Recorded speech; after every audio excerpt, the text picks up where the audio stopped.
ever gone to buy groceries and thought, why does that feel more expensive than last week? Well, it's not your imagination. There's a new game being played behind the scenes, and it's called surveillance pricing.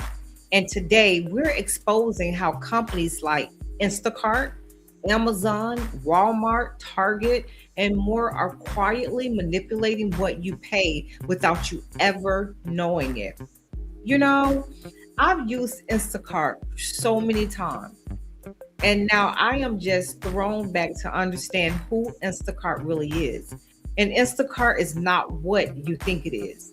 Most of us look at Instacart as a delivery service. Mm-mm, nope. It's just not a delivery company. Let me tell you something right now. Instacart is not a delivery company. It is a technology company built on data collection, algorithm pricing, and behavior tracking. That's right. I watched this video on YouTube a couple of days ago, and I was just taken back. And I'm going to tell you something. This is some really, really scary stuff. I want to bring this video to the stage so you can see exactly what I'm talking about. It is just so interesting of what we The learned. holy grail for a long time has been, what if we could charge every single person the maximum amount that we know they're able to or willing to pay? They know things about us that we don't know. They're smarter than us, and we're training them in a way that is incalculable. Walk into any grocery store, and on average, everything is about 30% more expensive than it was in 2020.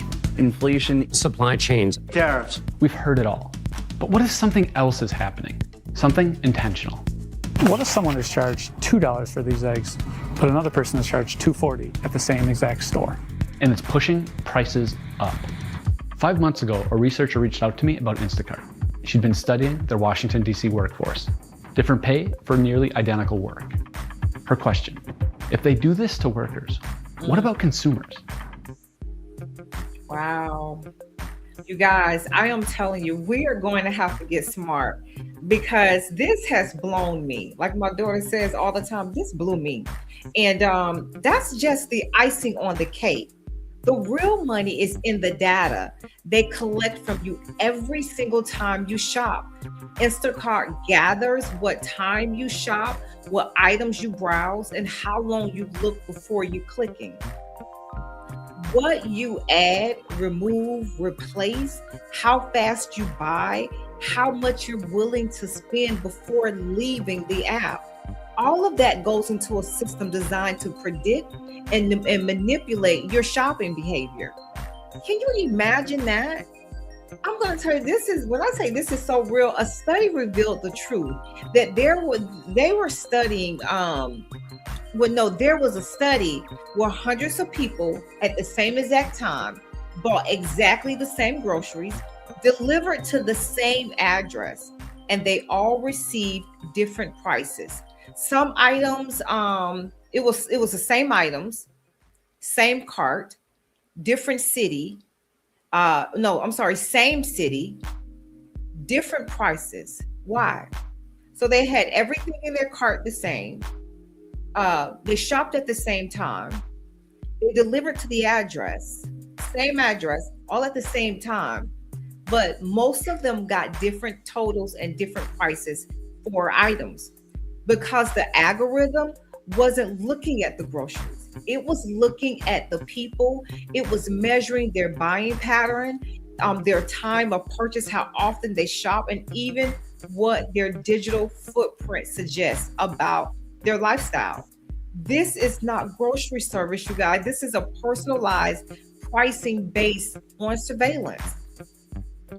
This is some really deep stuff because I've shopped with Instacart so many times and not understanding that they're really not a delivery company. I want to bring another video to you so you can really see how they went into this and how they began to try to track and see what's going on. Were they charging Inflation is real. graphics? But something else has been pushing prices higher this whole time. There's a system, one that grocery stores and tech companies built together. It learns from every purchase. It's not just online. It's in the physical stores you walk into, with the primary goal: maximize profit. Y'all, they have been duking us, y'all. They have been duking us. Because did you hear? It says that pretty much the grocery stores and the data people, Instacart, they came together to build this enormous system that tracks us. Now the question is, everybody is thinking, is this based on ethnicity? Is it based on income? Is it based on location? The truth is, it's based on behavioral profiling. Now, that's what they say right now. But I was really curious because I was looking in the group. They did about 400 people all at the same time. They first started out with 100. And I was just saying to myself, after I was looking at this, I said, wait a minute. They can actually get enough data in to where they start charging you by ethnicity. Now, right now, it is saying that that's not what they're doing. They're charging per your behavior and how much the system has tracked you to know how much you'll pay. They've been profiling for a long time as behavioral profiling. And that profiling can absolutely reflect socioeconomic patterns, which often overlap with race, income, and neighborhood history. This algorithm doesn't have to know your demographic. It learns it through behavior. That's the scary part. The companies all know each other. Here's what even worse. These companies that are supposed to be competing with each other, they're all using the same version of some type of technology. Instacart says retailers set their own prices. Retailer says Instacart is setting the prices. Meanwhile, the prices keep going up and nobody takes responsibility. Target, for example, said they no longer use Instacart, but then they bought a company that functions just like Instacart. They may not use Instacart, but they bought a company that functions just like it, that is continually collecting your data and your behavior. Amazon owns Whole Foods. Walmart runs its own behavioral pricing system. Kroger runs digital shelves and dynamic stores pricing. So when we think we're seeing competition, what we're really seeing is collaboration. A collaborative system built to extract as much as possible from American consumers. You guys, we are the products. We're the product. They've been studying us and gathering all our information and understanding who we are. And even now, with Kroger, and I'm telling you, all other stores are going to start doing it too, which is going to have the digital shelf tag, the silent price changer. Look, I want to bring this other video to you so you can really see what I'm talking about and understand that we're in some trouble. This is really some scary stuff, you guys. To me, it is. When I look at this, the digital shelf tag, it's just something So the same. interesting. How does the system sort people into different price groups? To figure that out, we needed to understand what Instacart actually does. You may think of Instacart as a delivery app, but it's much bigger than that. Instacart is more the technology. I don't think of it as a grocery delivery company. I think of it more of a technology company.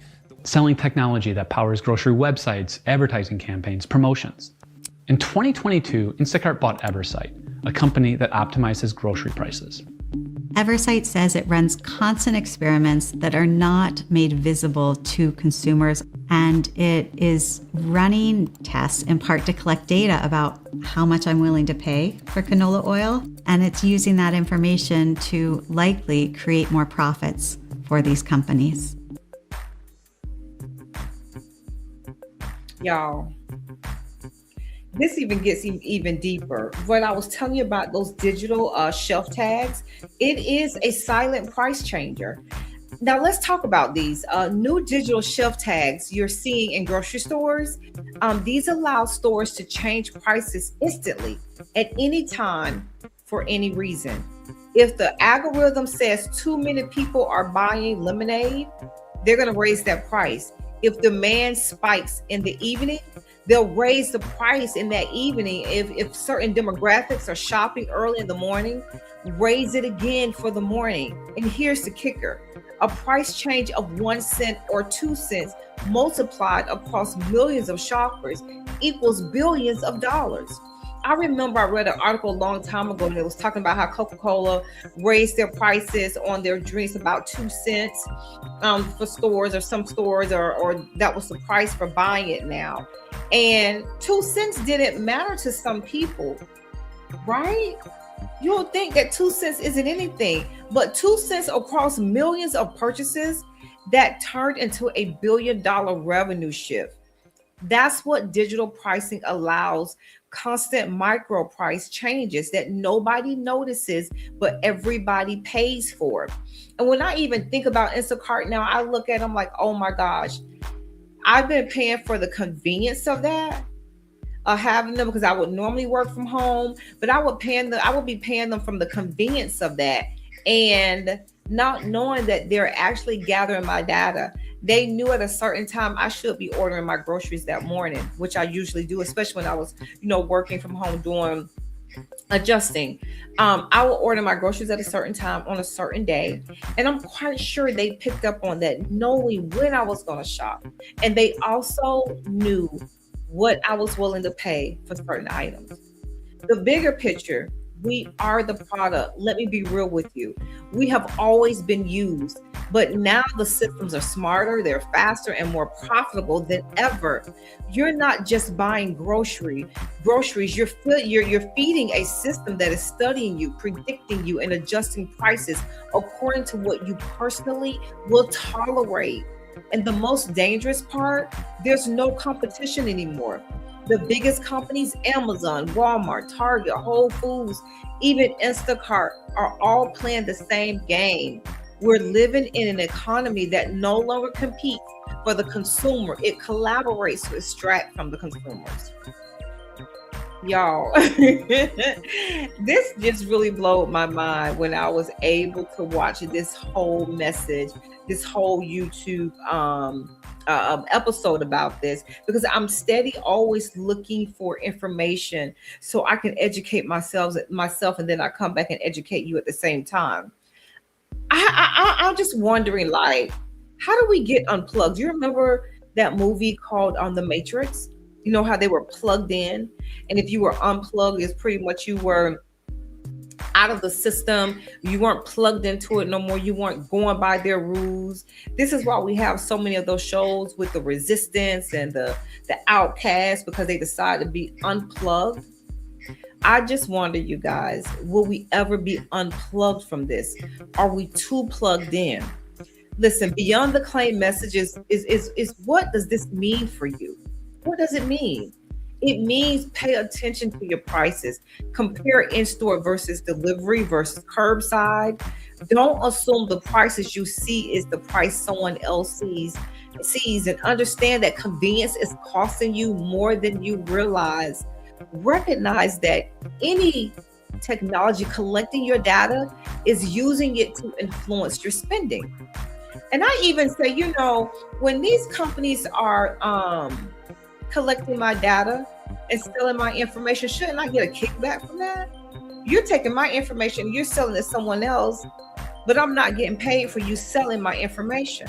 To me, we should be paid for them selling our information. Listen, this isn't fair. It is awareness, because when it comes to your money, your groceries, your household, your budget, you deserve to know the game being played behind the scenes. The cover-up has to stop. And how do we stop it? I have no idea. The only thing I can tell you is what I just said. You're going to have to understand convenience is costing us. Convenience is costing us heavily. Convenience gives them the opportunity to study us, our habits, and who we are, and what we'll spend, and when we spend it, and how long we look at an item, and how long we go back and forth. And if we just go back to that cart and order that same item, and next thing you know, the next day that item is more, or the next week that item is more, because it knows that we want that item. You guys, Instacart is not a grocery delivery service. That's just the icing on the cake. They are a technology company. and they are surveilling. They're surveillancing us to know what price that each one of us individually will pay. Can you imagine in the future, or probably right around the corner, that they will start charging us according to the color of our skin? It's coming. That's what I have for you all today about Instacart. And you better understand, this is real. We are in some real troubled waters here with this data, with our data. Remember, we are the product, okay? Now, I do want to do a call out and let you all know if you have like a delayed claim, a denied claim, where you have a claim that you want a second opinion, we want to review it. We want to feature you on our episode. If you can go over to Beyond the Claim, you see the QR code up there in the corner. You go to Beyond the Claim, submit your claim, give us some information. We'll view it and we'll get in contact with you to see if you don't mind your claim and being discussed over the airwaves. Because it's about transparency, it's about education, and I really want to help homeowners understand how the claim process go. And listen, on this panel here, you will have a public adjuster who really advocates for homeowners. You'll have a contractor. You'll have a claim adjuster like myself. And I'll also be the host of this, just making sure that we let you know what you did right, what you did wrong, what options that you still may have. Now, it may be some controversy on here because we all see things in a different light. You may have a PA say, no, that they were done wrong, or you may have an adjuster say, no, they got that right. So this is why I want to put this panel together so we can really view your claims, take a look at it. But again, you do have to be open. You have to be transparent with us because it will be on this channel, on this show. So if you can go to beyondtheclaim.com. You'll click submit my claim.